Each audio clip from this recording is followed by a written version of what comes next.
Pentsatze hutsarekin eskuak dardarka hasten zaizkit. Huts izen ondoa eta ka atzizkiaz osatutako aditzondoak. Kaixo guztioi, zer moduz?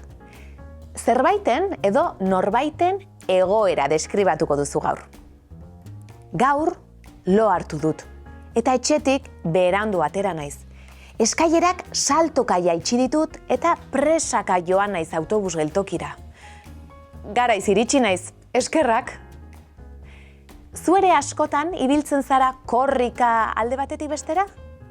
Ikusiko duzuen bideoan, Mikel urduri dago. Zertan ari zinen pentsatzen?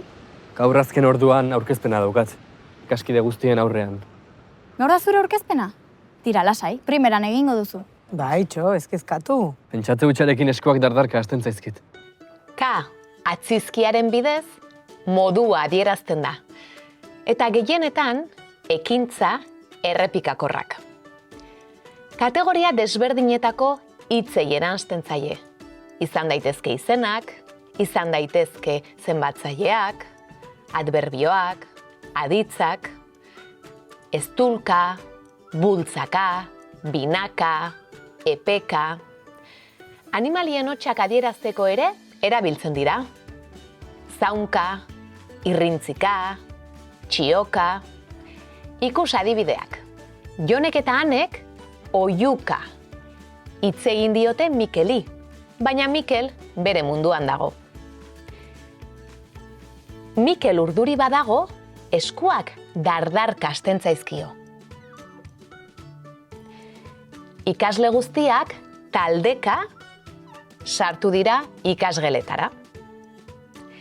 Ikasleak binaka sartu dira azterketa egitera. Orain, huts izen ondoa aztertuko dugu. Huts izen ondoa modu desberdinetan erabili alda, eta esanahia ere aldatu egiten da testu inguruaren arabera. Adibidez, hartu, poltsa huts, hori gure liburuak sartzeko. Kasu honetan, poltsa hutsik dago. Huts hitzaren esanahia du. Beste adibide bat. Ikaskide horiek alferrutsak dira. Kasu honetan, oso edo izugarriren parekoa da huts hitzaren esanahia. Hirugarren adibidea. Aurkezpenean pentsatze hutsarekin dardarka hasten da Mikel. Pentsatzearekin soilik dardarka hasten da. Aditz izenarekin soilik edo bakarrik adberbioen esanahia dauka. Beste adibide bat. Atzoko partida gogoratze hutsarekin lotsa sentitzen dut. Gogoratzearekin bakarrik lotsa sentitzen dut. Erantzun galderei. Nola hitz egin diote Jonek eta Anek Mikeli?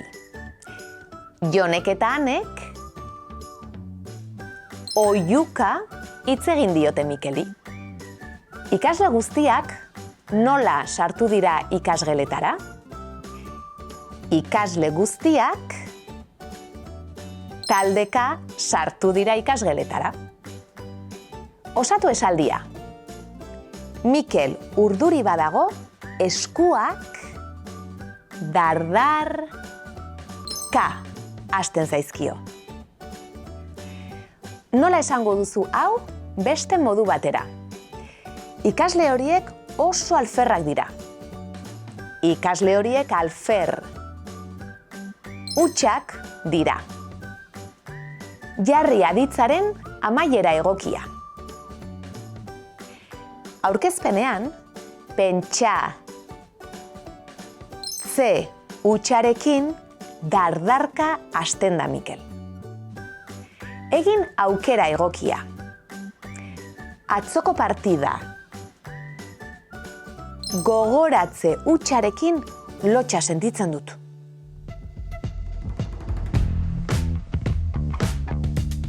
Adberbioak sortzeko ka atzizkia. Ka atzizkiaren bidez modua adierazten da, eta gehienetan ekintza errepikakorrak.